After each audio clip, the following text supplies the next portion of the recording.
maybe is a few more templates. Yes. So like how to manage and lead that skills.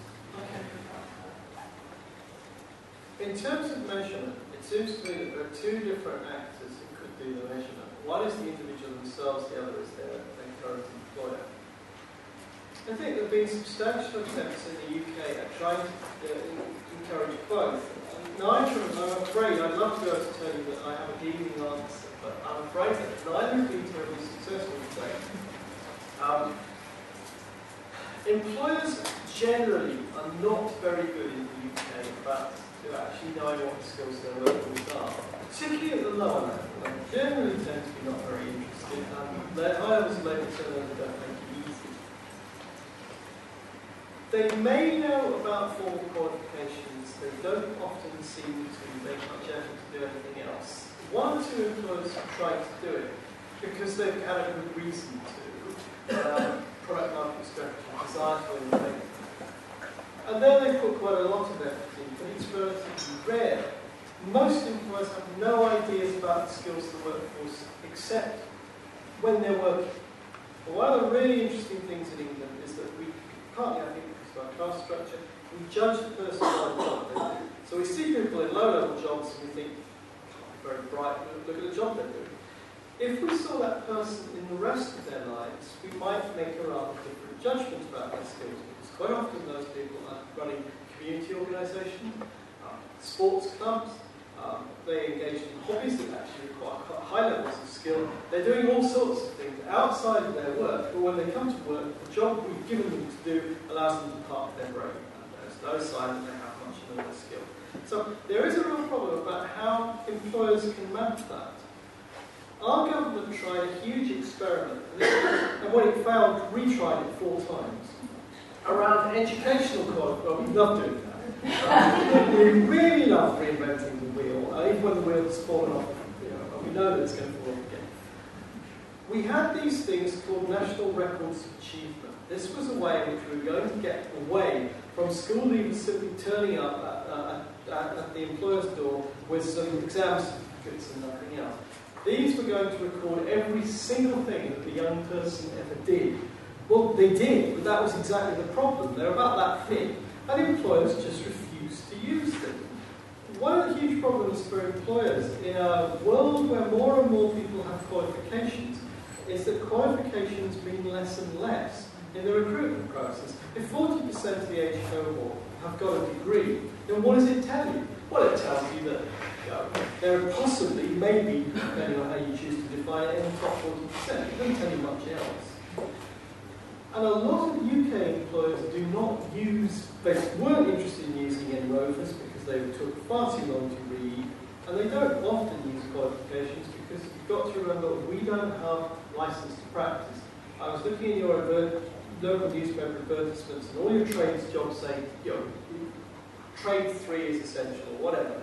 We don't have that. Most of our jobs in our labour market are completely unregulated in terms of what qualifications you need to do.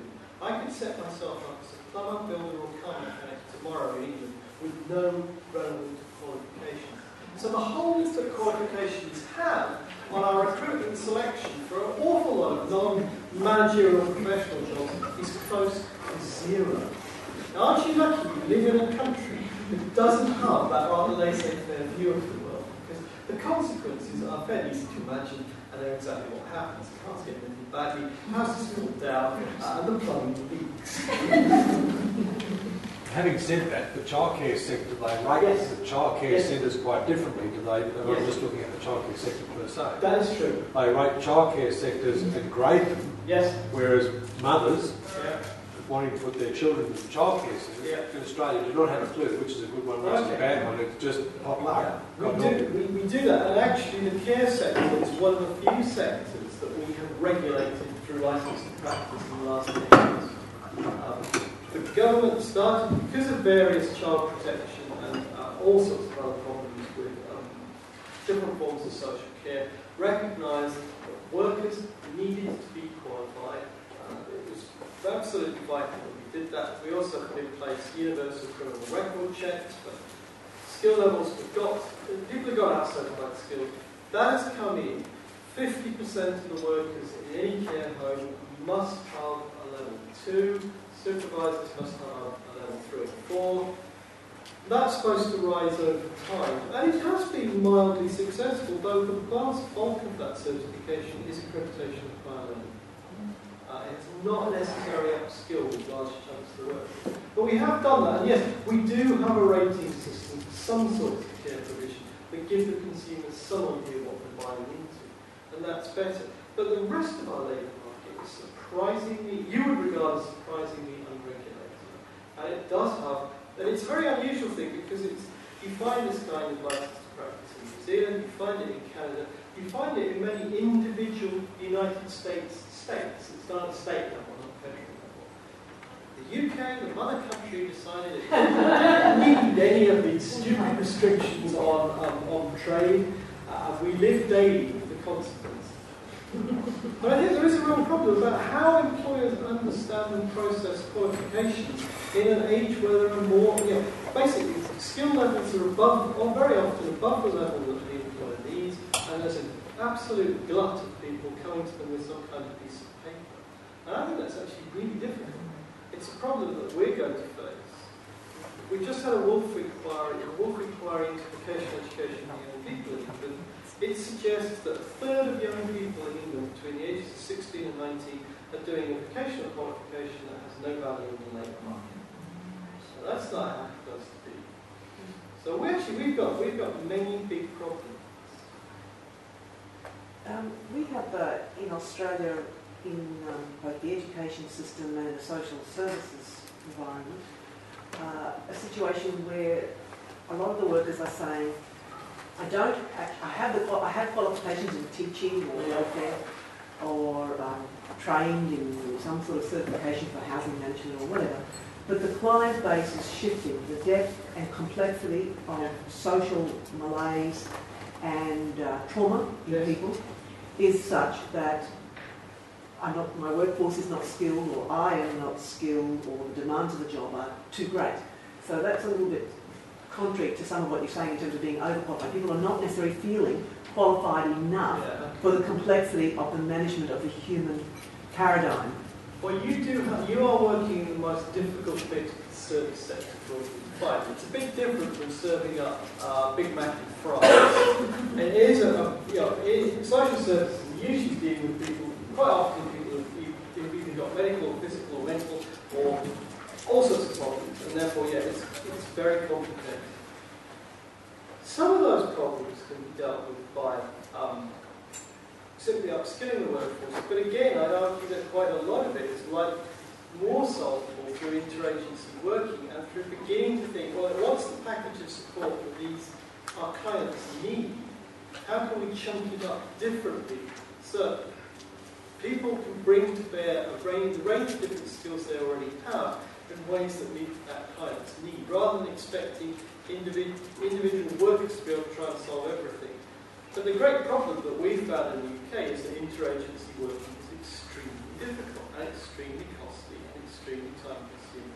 And it does require managers who are much more skilled in actually managing relationships and coordinating with the other agencies who are dealing with the client.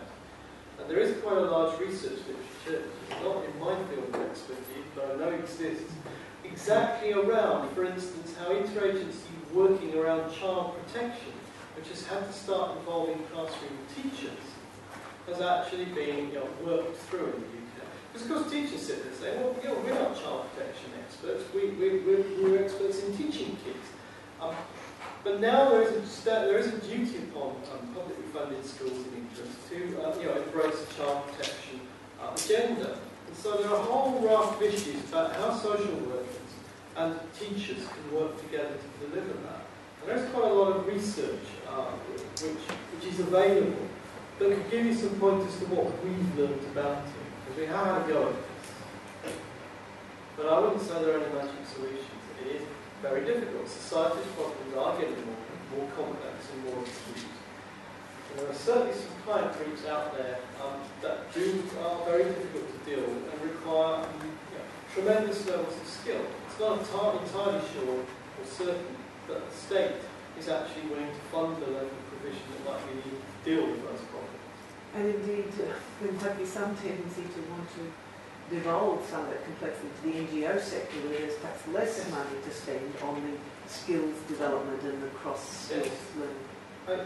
What has happened in England because of performance-related funding in our education system is very simple with young people. Schools dump the less able, or what they regard as less academically able kids onto TAFE. TAFE then try and dump the kids that they don't want to deal with onto private providers if they can manage it, and then everyone tries to dump really problematic kids onto the voluntary sector. So for instance, the kids who've got the biggest problems, who've gone not in education, employment and training from about the age of 12, will end up being dealt with by one of our larger charities called Rathbone. Rathbone are now the major provider for education and training to that group, because the state sector, because of the performance management and performance-related funding systems there are, had a rational incentive to step back and say, we're not touching those kids, have a wreck our performance league table. Now, one of the interesting issues that's always been built into education and training systems is performance-related funding looks great, but understand what the incentive structure then becomes in terms of kids who don't look as if they're going to perform.